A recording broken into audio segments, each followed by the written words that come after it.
ससुर तोर बेटिल दे दे मोला।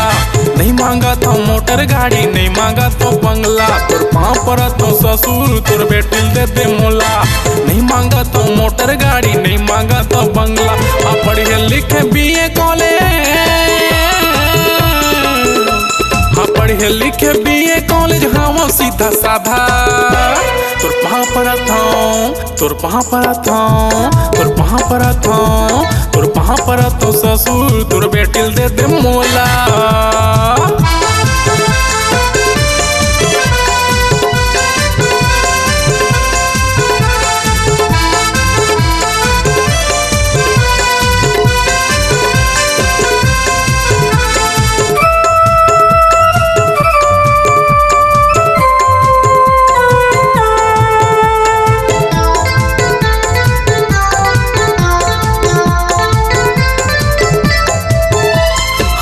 दादा मोल कही थे बेटा हावे सीधा साधा।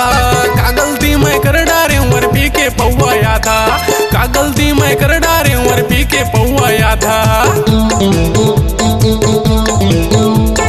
दाई दादा मोल कही थे बेटा हावे सीधा साधा। का गलती मैं कर डारे उमर पी के पौआ यादा, का गलती मैं कर डारे उमर पी के पौआ यादा। कहत ससुर कहना लाते बात मोरे मान, तोर बेटी के घर वाला मैं बनूं तोर दामाद। कहत ससुर कहना लाते बात मोरे मान, तोर बेटी के घर वाला मैं बनूं तोर दामाद, तोर बेटी के घर वाला मैं बनूं तोर दामाद। अब तो मान जागा। ये तू जाता कि नहीं जात रे? तोर पाँव पर था, तोर पाँव पर था, तोर पाँव पर था ससुर तोर बेटिल दे दे मोला।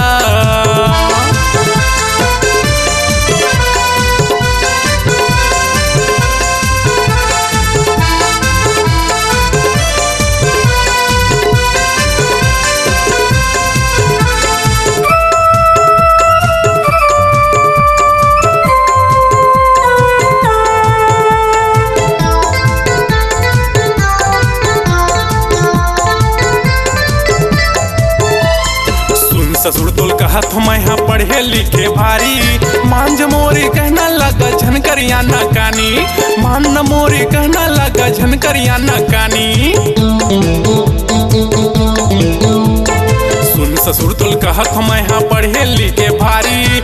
मान मोरी कहना लगा झनकरिया न कानी, मान मोरी कहना लगा झनकरिया न कानी। कहत ससुर कहना लते बात मोरे मान, तोर बेटी के घर वाला मैं बनूं तोर दामाद। कहत ससुर कहना लाते बात मोरे मान, तोर बेटी के घर वाला मैं बनूं तोर दामाद, तोर बेटी के घर वाला मैं बनूं तोर दामाद। अब तो मान जागा। ये तू जाता कि नहीं जात रे? तोर पाँव पर था, तोर पाँव पर था, तोर पाँव पर तो ससुर तोर बेटिल दे दे मोला। नहीं मांगा तो मोटर गाड़ी, नहीं मांगा तो बंगला, तोर पाँव पर तो ससुर तोर बेटिल दे दे मोला। नहीं मांगा तो मोटर गाड़ी, नहीं मांगा तो बंगला। अब पढ़े लिखे BA कॉलेज, अब पढ़े लिखे BA कॉलेज, हाँ वो सीधा साधा। ठीक है ठीक है। तोर पाँव पर था, तोर पाँव पर था, तोर पाँव पर तो ससुर तोर बेटिल दे दे मोला। नहीं मांगा तो मोटर गाड़ी, नहीं मांगा तो बंगला, तोर पाँव पर तो ससुर तोर बेटिल दे दे मोला। नहीं मांगा तो मोटर गाड़ी, नहीं मांगा तो बंगला, तोर पाँव पर तो ससुर तोर बेटिल दे दे मोला। नहीं मांगा तो मोटर गाड़ी, नहीं मांगा तो बंगला।